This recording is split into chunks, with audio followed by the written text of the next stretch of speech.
Imagine करो कि एक दिन तुम सुबह उठते हो और तुम्हें एहसास होता है कि ये जो दुनिया तुम देख रहे हो वो असली नहीं है।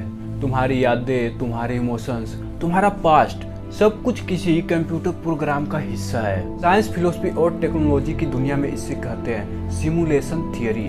एक ऐसा आइडिया जो ये दावा करता है कि हम सब बस एक एडवांस्ड कंप्यूटर सिमुलेशन में जी रहे हैं। क्रेजी लगता है ना, लेकिन कई बड़े साइंटिस्ट और थिंकर्स इसे एक सीरियस पॉसिबिलिटी मानते हैं। आज हम इस थियरी को डिकोड करेंगे और देखेंगे कि क्या हमारी दुनिया असली है या बस एक हाईली एडवांस कंप्यूटर प्रोग्राम। सबसे पहले इस आइडिया की शुरुआत कहाँ से हुई? 2003 में एक फिलोसोफर निक बोस्टम ने एक पेपर लिखा, are you living in a computer simulation, और इसमें उन्होंने 3 पॉसिबिलिटीज दी जो ये डिसाइड करती है कि क्या हम सच में एक कंप्यूटर सिमुलेशन में जी रहे हैं या नहीं। बोस्टम ने कहा कि हमारे सामने 3 पॉसिबिलिटीज है।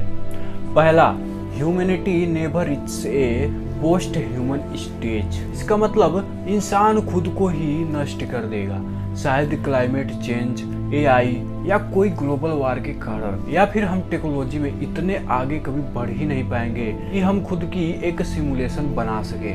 दूसरा ऑप्शन ये कहता है कि फ्यूचर में इंसानों या एडवांस स्पीसीज के पास कैपेबिलिटी होगी, लेकिन वो एथिकल रीजंस या लैक ऑफ इंटरेस्ट के कारण सिमुलेशन नहीं बनाएंगे। मतलब हो सकता है कि एडवांस सिविलाइजेशन को ऐसी सिमुलेशंस बनाने में कोई फायदा ही ना दिखे, या फिर वो इसे अनएथिकल माने। तीसरी और सबसे माइंड ब्लोइंग पॉसिबिलिटी ये कहती है कि हम पहले से ही किसी एडवांस सिविलाइजेशन द्वारा बनाई गई सिमुलेशन में जी रहे हैं। मतलब जैसे हम आज सिम्स या बीआर गेम खेलते हैं, वैसे ही कोई हाईली एडवांस एआई हमारी पूरी रियलिटी को कंट्रोल कर रही हो।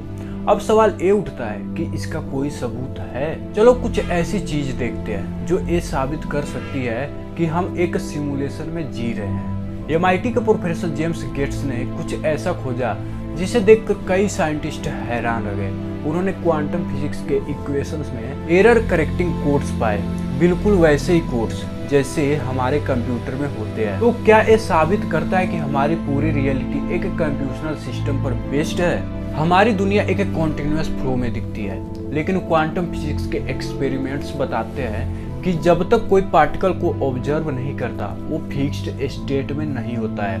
मतलब जैसे ही कोई ऑब्जर्व करता है पार्टिकल अपने डिफाइनाइट फॉर्म में आ जाता है, बिल्कुल वैसे जैसे एक वीडियो गेम में रेंडरिंग होती है। कई लोग क्लेम करते हैं कि उन्हें कुछ चीजें अलग तरीके से याद है। जैसे कभी ऐसा हुआ है कि आपको कोई चीज याद हो, लेकिन जब आप उसे चेक करते हैं तो वो असल में वैसी होती ही नहीं है। जैसे मोनोपोली गेम वाले आदमी की टोपी याद है, पर असल में वो मोनोक्ले पहनता ही नहीं था। पिकाचू के मूंछ के लास्ट में ब्लैक स्ट्रिप याद है, पर असल में वो कभी थी ही नहीं। इसे मंडेला इफेक्ट कहते हैं, जहाँ एक बड़ी पॉपुलेशन को कुछ अलग ही याद रहता है।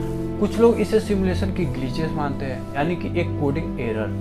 जब आपको ऐसा लगता है कि कोई घटना पहले भी हो चुकी है, लेकिन असल में वो पहली बार हो रही होती है, ये भी सिमुलेशन का ग्लिच हो सकता है। जैसे एक गेम में किसी जगह बार बार एक ही इवेंट रिपीट होता है। अब सवाल ये उठता है कि क्या हमारे पास कोई साइंटिफिक प्रूफ है जो इस थियरी को सच साबित कर सके?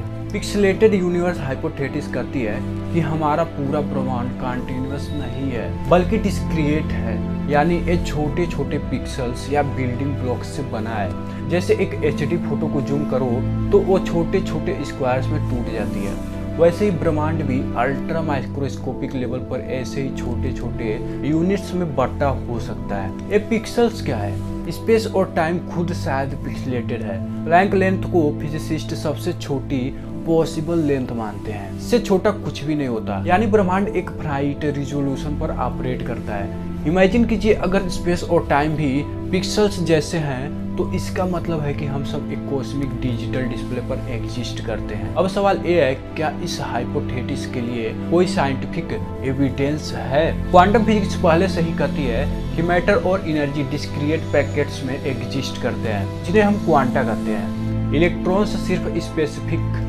एनर्जी लेवल पर एग्जिस्ट कर सकते हैं। 2012 में कुछ वैज्ञानिकों ने कॉस्मिक रेज का बिहेवियर स्टडी किया और पाया कि उनकी मोशन में एक स्ट्रेंज एनिस्ट्रोफी है, मानो वो किसी ग्रिड के ऊपर मूव कर रहे हो। यूनिवर्स में मैक्सिमम स्पीड लिमिट है लाइट स्पीड, जैसे आपको गेम में रेंडरिंग स्पीड की लिमिट होती है, वैसे ही ये भी एक लिमिट हो सकती है, क्योंकि हमारा सिस्टम और प्रोसेसर इससे ज़्यादा तेज काम नहीं कर सकता। एलन मस्क जैसे कई टेक लीडर्स कहते हैं कि हम 100% एक सिमुलेशन में जी रहे हैं। एलन मस्क ने कहा था, अगर आप सोचते हैं कि ये दुनिया असली है तो आपको समझना चाहिए कि आज से 40 साल पहले हमारे पास पोंग जैसे सिंपल गेम्स थे और आज हमारे पास फोटो रियलिस्टिक गेम्स है। अगर कंप्यूटिंग पावर इतनी स्पीड से बढ़ती रही तो फ्यूचर में ऐसी टेक्नोलॉजी होगी जो पूरी वर्चुअल रियलिटी बना सके, जिसे असली दुनिया से अलग पहचानना नामुमकिन होगा।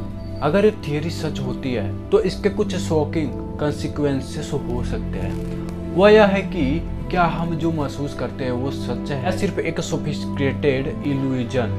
मैट्रिक्स मूवी याद है? अगर ब्रह्मांड पिक्सल में बटा है तो शायद हमारे यूनिवर्स की एक एज भी हो सकती है, एक ultimate resolution limit.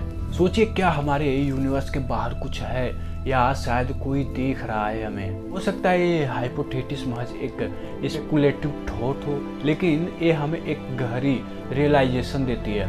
Universe is far more mysterious than we can imagine. हम सिर्फ कॉस्मिक बीइंग्स या कुछ ज़्यादा? ये सवाल शायद हमेशा हमारे साथ रहेगा। अगर तुम्हें ये वीडियो पसंद आया तो लाइक करो, सब्सक्राइब करो और कमेंट में बताओ तुम्हें क्या लगता है, क्या हम सच में एक सिमुलेशन में हैं। मिलते हैं अगले वीडियो में, तब तक के लिए धन्यवाद।